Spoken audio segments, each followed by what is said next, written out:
Hello and welcome to session 2.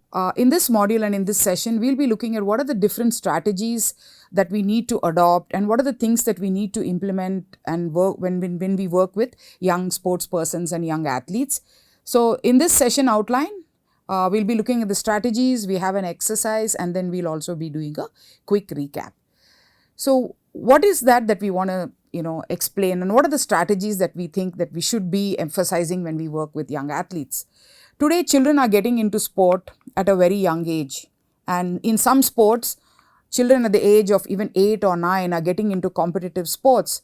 And we would like, as facilitators, to give a great experience for young athletes so that they can mold their career into sports or also into general life. Research says that from the age of about 12 years or so, the experiences and the life learnings that children have has a great impact on their self-esteem and also on their social development. So that's why it's said that in youth sports experience has to be very important in developing an individual's personality and also in the psychological development and also in how they manage their sports career and also their life in later days. So here on screen, we have a few of the important aspects that we need to emphasize when we work with young athletes. We have emphasizing on the process and not winning. We look at sportsmanship. We look at the quality of practice. We look at team building, we look at encouragement and feedback, communication and instruction, and also adopting a multidisciplinary approach when we were working with athletes. So let's get started right away to understand what is it to emphasize on the process and not winning.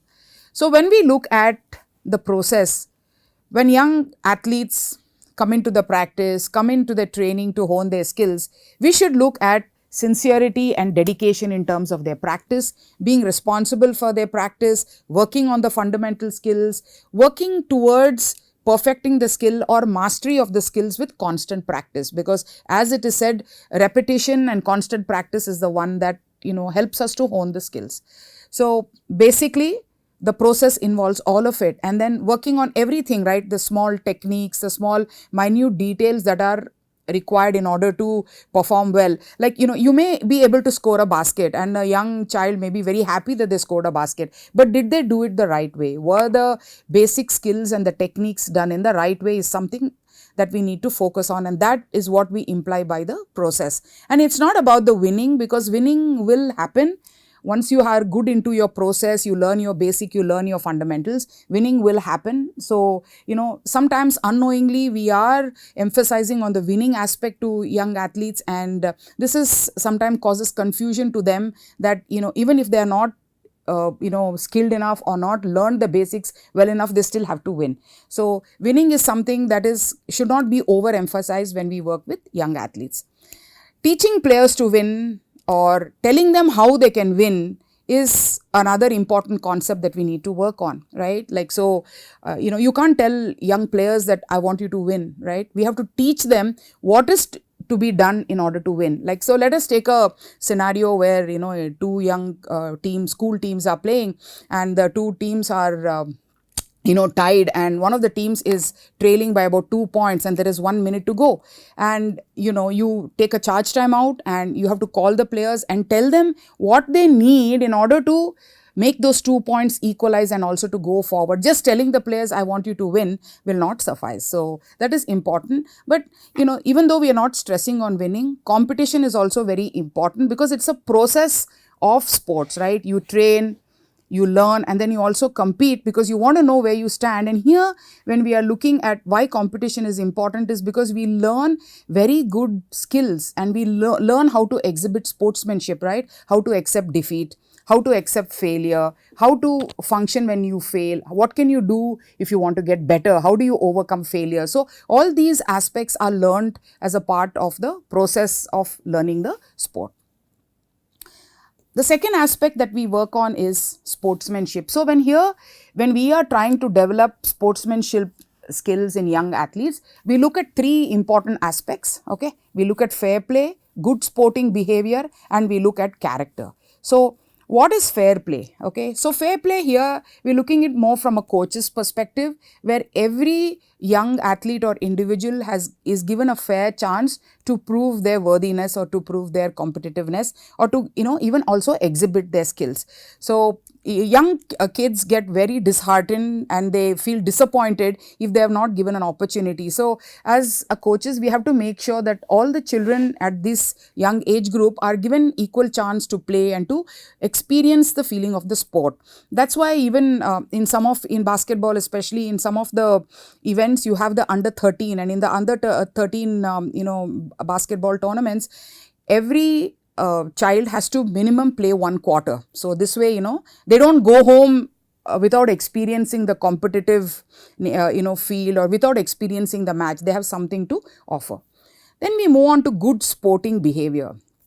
Good sporting behavior is a very important concept in sports, because we are looking at developing individuals who will go on into the world, and we are looking at a wholesome or a 360-degree development of an athlete. So, when we talk about good sporting behavior, we talk about the first one, we go in order. That is, fulfill your commitment towards participation, being dedicated, coming to practice on time, giving all your, everything that you have when you practice, not, taking it easy, not showing any kind of laziness. The second aspect is respect for rules and officials. So the rules of the game are there to be followed, and this is something that has to be inculcated in young athletes, that they cannot go away from the rules, or they cannot contest the rules. Okay, and the people who are there to help you follow the rules are the officials and the umpires. So unnecessary argument, unnecessary talking doesn't help. Sometimes when a young player kind of challenges a official or challenges a decision, you tend to think that it's cool and the person is bold, but if it's not corrected, it can manifest in every match that happens, and then you can get pulled up for what as per the rules of the book, and you can also be benched. So it's very important to respect the rules and the officials. Then you have respect and concern for the opponents. So respecting opponents is very important, right? Like even if you have to shaking hands, appreciating the good game that is played by the opponents, or not showing unsportsmanlike behavior, or jeering at the opponents, etc. Respect has to be there, because everybody who comes into play is equal, right? So whomever you play, when you're on the court, every player is equal, and that also holds good for your opponent. Then avoiding poor attitude towards participation, showing lack of interest, throwing away the game, just not interested, or trying to walk away from the match. So these are all good sporting behavior, what Valorant et al. Has emphasized. So these are the things that we should follow, and these are the things that we should inculcate, because when many times we hear that he or she is a great athlete, he or she is a great athlete with good sportsmanship attitude, look at her sporting behavior, she's a true sports person. So when we talk about that, we are trying to showcase all these aspects what we have just discussed, right? Being committed to participation, respect to rules and officials, respecting the opponents, having good attitude towards participation, appreciating the other opponent, and shaking hands. These are all very important, which contribute to good sporting behavior. The third aspect we look at is character, right? Character development, how do you develop character, is very important in sports. So first, here on screen we have overcoming obstacles, right? There are a lot of challenges when you play sport. How do you overcome them? That shows your character, that shows your true spirit. And cooperative, right? Cooperating with the teammates, cooperating with officials, cooperating. The sports fraternity is a very big one, and there are a lot of people involved in it. So how do you cooperate? How do you cooperate with your team? How are you, manifesting yourself? How do you show yourself as a true sports person? And developing self-control. So this is a very important aspect when we talk about developing self-control. It's normal that for all athletes or sports persons to get angry, to get frustrated, especially in younger age, right? Like when you are stopped from doing something, it is but natural to feel angered or to feel irritated. So how do you control yourself? So I read an article about one of the former great tennis players. He was known to be showing very good sportsmanship, and he was known for his character and also for his good behavior, but he wasn't like that when he was younger. So at the age of 12, one day during one of the matches or the practice, he threw his racket, and he smashed it. And this behavior was immediately curtailed by his mother, and she took some stringent actions. She confiscated his racket and didn't allow him to play for more than 6 months. So it can have a telling effect on the athlete or on the player. So she taught him how to self control himself, and later on, this was at the age of 12, so then he later on learned that this is not acceptable behavior, and he learned to become one of the sports persons known to be showing good sportsmanship and good character. Okay, and persisting even in defeat. So that shows your character, right? Even till the last point is played, you need to play with the same vigor that you started off when you started the match. So that shows your sportsmanship. You're accepting defeat in a in a very normal process, in a gracious manner. The next aspect that we also have to bring in is integrity, right? So as sports persons, as young athletes, we need to show that we have integrity. That is, we have to maintain our moral values, and the moral values or the moral reasoning is very important. So suppose you get into a fight, or if you are irritated and there is a chance of you getting into an altercation. What are you going to do, right? What is the decision that you're going to do? Are you going to fight, or are you going to ignore it? So how do you reason and how do you do the right thing talks about your integrity, because in sports you face constant challenges, because there are a lot of significant others with whom you deal with. So how you are able to maintain your moral values and fair and take the right decision is another important aspect that we can teach young athletes. Okay, so how do we enhance character development, right? So this is here just a case, so we just look at it. You're a coach of a school football team, and you're building a team of players in the age group 10 to 13 years. So the players are training well, but you want to help them to become good sports persons, right? Sportsmanship, having good character, development, and fair play, all those things. So how do you do? So what methods would you adopt to guide them? So we can look at some of the few things that we could probably do. One is model appropriate behavior, right? Show them, like as a coach and as a facilitator, show them your behavior. So in that behavior, they inculcate and they are able to understand. Explain to them why it is okay to behave in a certain way in some situation, and why they should not behave how they should behave in certain situations. Teach them that they should not be intimidated. They should be calm. They should be able to accept defeat, accept failure, and this way they appreciate even the opponents. And the other thing we could also work on is making a task oriented motivational climate, where we are looking at developing players with strong fundamental skills. Okay, we are not worried about the winning part, we are looking more at the working towards developing our skills. And other thing is, you can also make players responsible, make them also accountable, because this enhances the character a lot. Young players have to be accountable for their performance. They cannot blame somebody else, or they cannot take it easy. So we also have one more case which will help us also understand the situation. So here in this case, you have a very young talented player, but he is not committed to his training and takes it very easy. Misses the practice, lack of commitment, takes everything very easy. As a coach, you genuinely want to help the player because you see that he's talented, he can go a long way. So how will you go about doing this? So like I said, making a player accountable, making a player responsible. You can transfer some responsibility to the player, making in charge of warm-ups every day in the morning or in the evening, empowering him to, take the lead, taking attendance in the class if it's an academy, keeping back, equipment after practice, maybe take the help of a few of the other players, opening the gym or opening the locker room, whatever. So when small responsibilities are giving, that helps to also develop the character because of the responsibility that comes in. So we'll look at the next aspect, that is, how do you plan for quality practice sessions? Okay. So practice sessions are very important for young players. It has to add value to them, right? Like most of the time when they go back home, the parents ask the kids, what did you learn today? And, they shouldn't say that I didn't learn anything, right? I just went there, I sat and I came. So quality practice is important. So prepare a weekly training schedule, right, for one whole week. Structure the training so that you utilize the time fully. It should not be ad hoc, like, as a coach, we go there and then say, oh, you know what, we're going to do this. No, we're going to do that. So you really don't know what you want to do. So, and all the coaches who are involved have to have a schedule. It's not just the head coach having the schedule, right? Everybody should share it. Everybody should know what's happening, because most of the time, you divide the children into groups, and then you work on their age group and you work on their skill level. Doing more demonstration now. So talking has to be minimized and more of demonstration.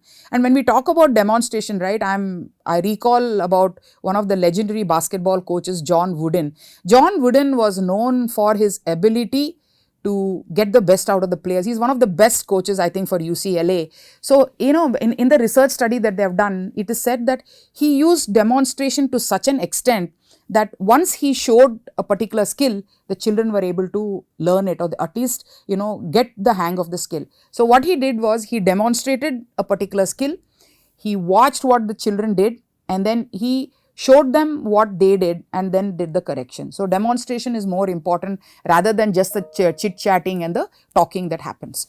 So the next aspect is focus on the coach and student ratio. So here, since we said that, it has to be, it is value added practice, it's very important that the coach student ratio is to be considered. So you have 20 or 30 students and one coach, it becomes very difficult to focus on individual players, make them learn the skill, check for errors, correct the errors, etc. So, if you are having an academy or if you are in a club, you have to make sure that the coach student ratio is feasible for you, so you can pay attention to all the players and also check the errors, correct the errors, and to make them improve. Engaging players at all times, okay, and making practice fun. So whiling away a time should not be something that is seen in practice, right? If they are there for 1 hour or 1.5 hours with you, leaving aside the water breaks, etc., the rest of the time has to be engaged very purposely, making sure that every minute is utilized completely. So I've been one of the co-founders of a basketball training academy, and one of the things that we discussed, or our objective was, we should never allow players to waste time or wild time, like standing in lines should be reduced.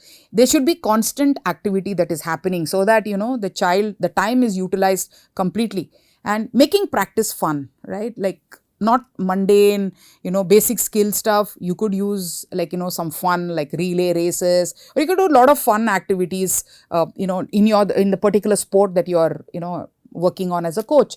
Use of cross training. Now, this is something that, coaches have to consider, using cross training, making kids play another sport away from their main sport, right? Like if you are into tennis, you could probably play basketball, or you could play football, because one thing, there are a couple of advantages when you use cross training. One of it is some of the muscles that are not used in the main sport training is utilized. Second thing, it breaks down the boredom and the mundaneness, and also some of these sports that you play kind of complements the main sport. So these are the things that coaches could probably incorporate or inculcate in their making it quality practice session. And another very important thing is not to use the coaching time for your personal time. Sometimes we tend to hang on to phones and we are distracted, and we should refrain from that and be as professional as possible.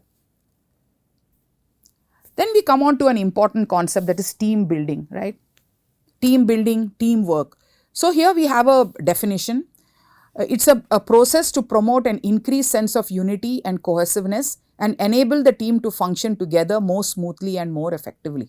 So when we are working with team sports, we are looking at unity, cohesiveness, and function together, because these team sports are all interacting sports, right? Because you depend on one another for the game process and for, making the team win or making the team function together. But I also want to build on another concept here is, it's important to know about team building and teamwork even for individual sports athlete. So why is it that, right? So when we go for practice or when we are training, we look at clubs, we look at academies, and also we look at educational institutions, right? They are all home ground or form the platform for young players to come and practice there. So you have different sports, academies for different sports, etc. So when you are creating it as a home ground, you need to instill teamwork in the young players, right? Like, if it is, if you instill teamwork, then kids will gel with each other. They know how to respect one another. They can cooperate with each other. They can be accepting, and also relate to others. Like, even if you take athletics for an example, you have the relay, right? So the relay, I know, involves 4 people. It's not just about the baton exchange, right? It's about the teamwork. It's about understanding. It's about reading the other person's mind. It's about talking with each other, having that correlation with the other person, right? Cooperating, understanding, accepting, the suggestions of others, you giving your suggestions, whether you're being accepted. So these are some of the sports are also called co-acting sports, because co-acting sports is you train separately on your own, but the individual athletes performance is added up to create a full score. So here, we're looking at, even if you take badminton doubles or you take tennis doubles, anything that is where it's not a team event, team sport, people think that teamwork is not important, but teamwork is important.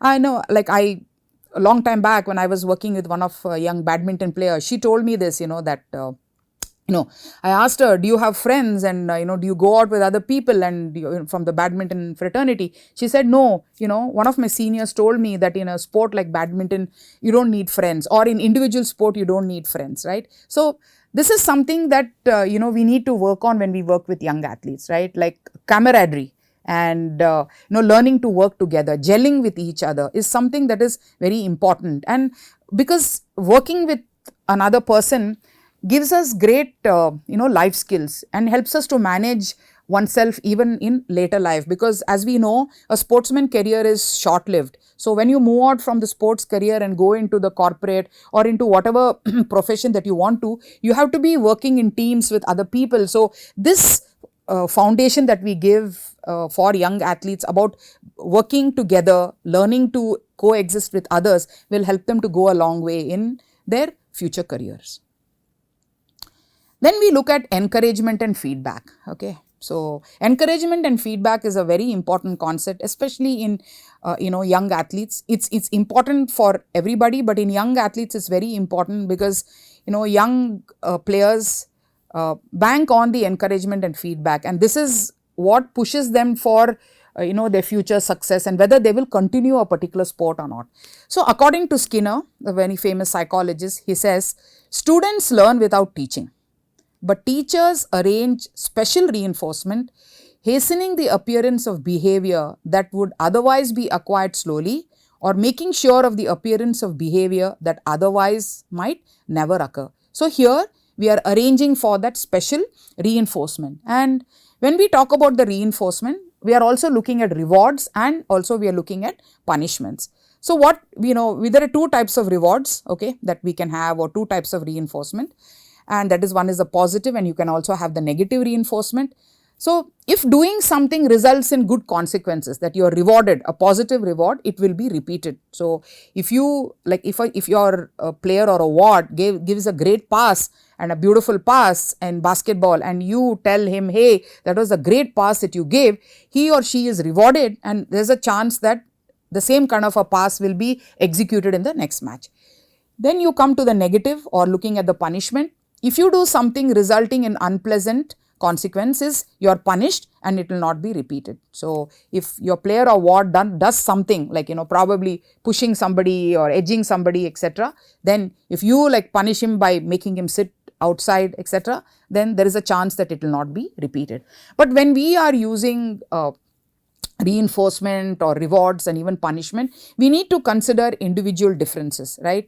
And because there are sometimes, children can be very difficult, like they want attention, so they tend to keep doing mistakes, and they tend to, want to be pulled up, and they want to be, they're attention seeking. So we need to be careful about that. And the rewards, are also intrinsic and extrinsic. Extrinsic is coming from the coach, from the mentor, and from the parent, etc. And it can range from many things, right? Extrinsic rewards can be something materialistic, like it could be a medal, it could be a letter of appreciation, it could be, maybe giving a trophy or giving a memento to a child for exemplary, performance. Or it could also be something like giving a pat, giving an high five, an appreciation, or a hug or an embrace. So, depending upon the situation, the reward could be decided by the coach. So, what to reward, right? So, what should we reward? We should reward appropriate behavior, right? So, if the behavior of the player is good, if he is managing himself well, then the behavior has to be rewarded, not the action, the appropriate behavior. Then reward the performance and not only the outcome, right? So, there may be times when your team of young players did not win, but they played an extraordinary game, or they were extraordinary in the defense, or they were extraordinary in the offense, or they played better than what they did last time, is something that you need to reward. And we have to reward the effort, okay? The effort taken has to be rewarded more than the winning or more than the outcome process. The effort that your children put in as players is something that we have to reward. Emotional and social skills. So, children can be sometimes temperamental. So, and you are working with them to develop good character and sportsmanship. So, if they show great skill or great way they manage their emotion and their social skills on the court, in the field, during the practice, etc., then you need to reward them. So, if they have got into a tangle with, in the sport that they are playing, and they handle it very well, and they like kind of are respectful to the opponents, and they are truly sad that such a aspect happened, then you should reward them, because this is the way they manage their emotional skills. And finally, you have the performance feedback. How was the performance of the player in the practice or in the matches? Feedback is a very important aspect. Everybody banks on feedback, and feedback lets you know where you went wrong and how you fared. So, it's not unusual for children to come and ask me, Coach, how did I play today? How did I fare today? How was my, how did I do? Right? So, it's natural for them to come and ask you. So, when you give a feedback, you have to, be very, very precise about it. The feedback has to be genuine. The feedback can be, of two types. Feedback can be motivational, where you're egging a player to do well. You're saying that, you did good, or you can do better than that. Or it can also be instructional, where you're talking about skills, right? Like technical skills, like, you should have, probably gone for a left side layup shot instead of a right side layup shot.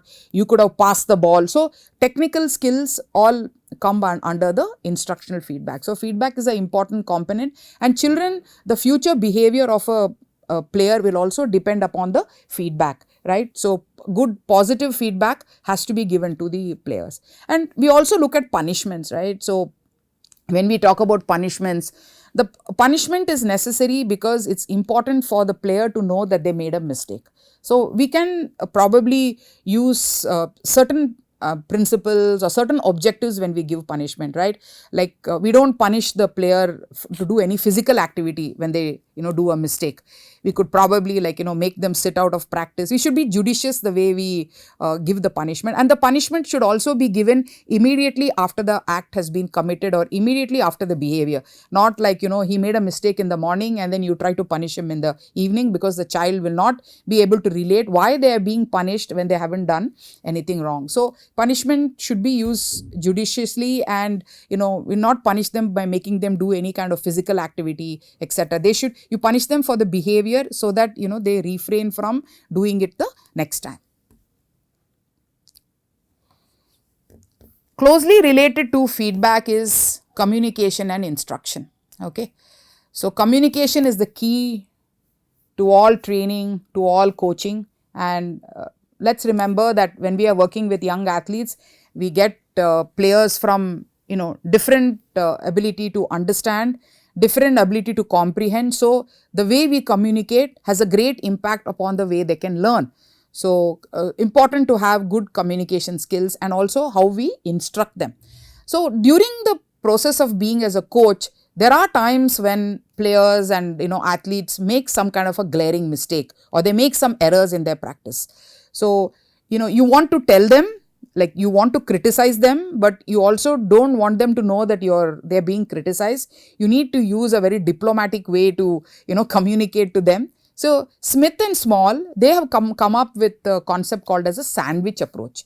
So sandwich approach is can be used to give a constructive feedback in a very effective manner, where you are conveying what you want to tell them in a very subtle way, and then the information is being passed on to the athlete, and there is no kind of ill feeling, etc., between the coach as well as the player.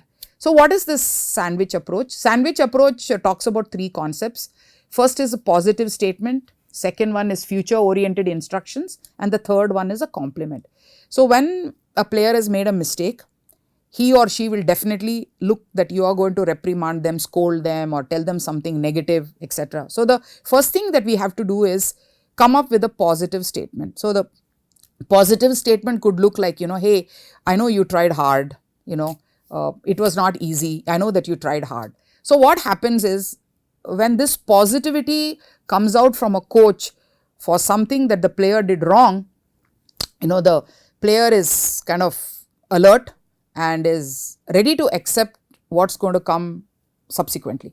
And the subsequent point is future oriented instructions. So why do we use future oriented instruction is because we don't want the player to make the same mistake what they did previously.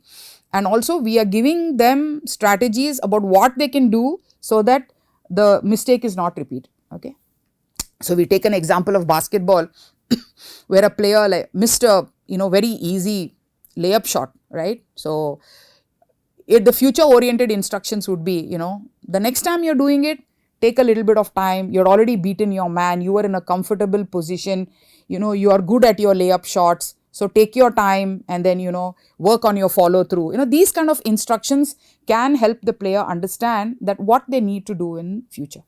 And then the third one is a compliment, right? A compliment is something that is kind of sealing the, effectiveness or sealing the mistake that the person has done. So, you can use a compliment and say that, I know you're doing good, and I'm sure that, you'll be able to do it successfully the next time. I like your attitude. I like the way you're going about things. So, these are the things that we could use when we are using a sandwich approach. So sandwich approach is a very important thing when you want to use constructive criticism also. So we also have here 10 commandments of effective communication given by Anshel. Okay. So Anshel says that for all coaches, he says, thou shalt, it's in the yellow, call out. He says, we have to be honest about what we communicate to the young player. We have to be honest about their skill level. We have to be honest about, where they can go and how they are doing. Not to be defensive as a coach, right? We have to tell players what is the reality. So that is very important. Be consistent with the communication. Like, you are very soft, you're very kind, then you're suddenly very angry. So you have to be consistent with the instructions and the way you talk to your young athletes. Be empathetic, Understand that young children do go, during the ages of 12 to 16, young players go through a lot of emotions, hormonal changes, etc. So be empathetic when you want to communicate and when you want to be, give instructions, not to be sarcastic, okay? And even if you, if you want to criticize also, you can use the sandwich approach, because that kind of nullifies what you want to say, and you are very, you're not biased in what you're telling the young players. Being positive, your communication should always be positive. You should never say you're not good enough, you should never say you cannot do it. You can always say that, you have the ability to do it. You can do it the next time. It's not so difficult. You just need to focus a little bit. So these are the things that we should tell young athletes. Using non-verbal cues like, hand signals and, your emotions, your facial expressions, all that also should accompany the verbal communication. And we have to teach the skill, right? So teaching the skill is very important when we are talking about player. No, there is no player without a skill, right? And there's no performance without a player and without a player having the skill. So we have to teach the skill, and teaching the skill comes with good communication, good, instructions rather than just speaking. And finally, you have to be interactive. So one way to know your player is to interact with them, right? Interacting, like it's not just, treating them as a player coming, practicing and going, right? Knowing more about them, interacting with them, what's happening, how did they like the practice, did they learn, what is the difficulty that they are facing, is there something that they need to talk to you, there can be issues, the children also have stress like what adults have. So how can you handle? There can be school pressures, pressure from parents, pressure from peers. So talk to them and interact. So following these 10 aspects will definitely help and mold the young children. Then we look at this very important point. It's called the multidisciplinary approach. So we have a monodisciplinary approach and we have a multidisciplinary approach. So what is this multidisciplinary approach? Okay, and we also have the interdisciplinary approach. Interdisciplinary approach allows a meaningful change for the athlete. So when you are using a monodisciplinary approach as a coach, you are only looking at developing a player by yourself, right? So you coach, you work on their nutrition, you work on their psychological skills, you work on their strength and conditioning. So you are trying to manage everything by yourself. So what we need to have is looking at a multidisciplinary or an interdisciplinary approach. What do we do in a multi or an interdisciplinary approach? So in a multidisciplinary approach, we adopt a collaborative approach. So as a coach, you may during your training or during your coaching find that some young player is experiencing anxiety, experiencing nervousness, low on confidence, etc. This is the time that you should adopt this approach of, contacting a sports psychologist, connecting the player with the sports psychologist so that, the child is, being helped by somebody, an external person who understands, and this external help will help the athlete to, improve their performance and also work on their training and practice. Then you have nutrition. You see that one of your key players is getting fatigued, is getting tired very easily because, they come from school, then they come to practice and then they don't have proper rest. So you can reach out to a nutritionist and then, help them to undergo a program. So this will contribute to, their sports performance. Then you have strength and conditioning coach. So, the sports science field is, available for a coach. So for strength and conditioning, little kids over the age of 15 years, even 14 or 15 years above, you can direct them to a strength and conditioning coach if you want them to be strong on their lower body, strong on the upper body. So depending upon the requirement, you can approach a sports science team. It's not that as a coach, you need to do all the things yourself, right? You need to reach out to the experts so that they can help the player to get better. So, but in doing this, we also have a responsibility of being communicative, supportive, and also collaborate with these, sports science professionals. So communicating to them, like, what is the problem that the player is facing? What is the thing that needs to be assessed? How can we help them? Being supportive, if these sports science professionals need some kind of a support, like if it's a sports psychologist, if the player is having some issue about anxiety and nervousness and they need to reach out to a coach, then you should be available for the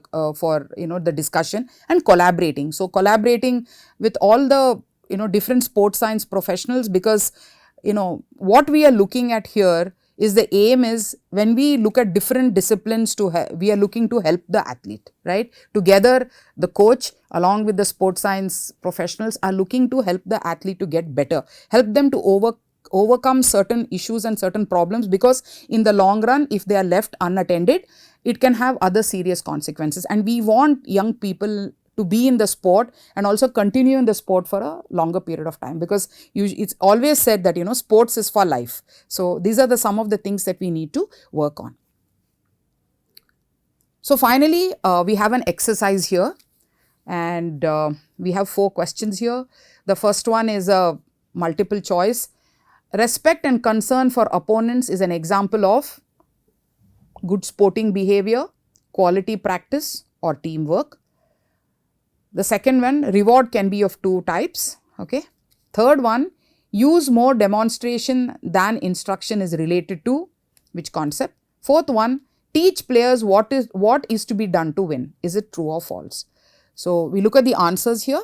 So the first one is coming under the category of good sporting behavior. The 2 types of rewards are intrinsic and extrinsic. The third aspect is coming under quality of practice. And finally, teaching the players what to do to win is true, right? Because that is what we are looking at, right? We want them to win eventually. So we have to tell them how to do it tactically, how they can do to win. So finally, we come to a recap. Okay. So in the recap session, we looked on working on the process and not on the winning. The process, that is the participation in the sport, coming for practice, being committed, being on time, discipline, sportsmanship. We talked about character, we talked about fair play, good sporting behavior, then quality of practice as a coach, what we need to do to keep the players motivated and how we can give something back to the player, making every session valuable, encouragement and feedback, how do we use rewards, and team building, which is important not only for team sports but all athletes in general have to learn about team building and teamwork. Communication, we looked at the sandwich approach where we can convey to the players how they can improve or what they can do in a very constructive manner. And finally, looking at the multidisciplinary and the interdisciplinary approach where we reach out to sports professional and adopt a very diverse approach so that we can help the athlete to become a better player or to improve their performance. So we come to the end of this session, and thank you so much.